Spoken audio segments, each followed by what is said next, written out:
There is a provincial Conservative leadership race happening here right now. One of the candidates, Jason Kenney, has vowed time and time again, he brings your name up more than Premier Notley's, and said, I will take the fight to Trudeau. Other people want to pick fights. Well, I think citizens have to ask themselves questions about what they want out of a government. Do they want governments that actually defend their interests and work together, or do they want people who pick fights? You can see there, Justin Trudeau doesn't even want to mention my name.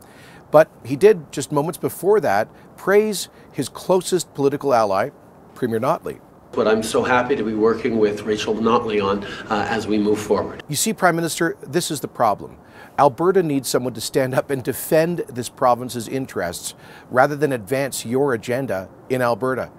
You know, Prime Minister, when you told the National Energy Board to get into the business of regulating carbon emissions, guess what happened? Well, TransCanada Pipeline, of course, shut down the Energy East pipeline, and we lost the dream of energy independence and tens of billions of dollars of value.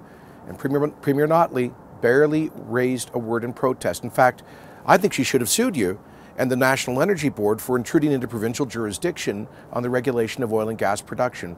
But she didn't. In fact, she copied your line that the shutdown of Energy East was just all about global oil prices, even when the company itself said it was because of regulatory uncertainty that your government helped to create. So, Prime Minister, I'm sorry, but in 2019, Albertans are going to elect a government that stands up for this province, including demanding a fairer equalization deal. So you better get ready for that time when Albertans will have a government that acts like a watchdog for Alberta.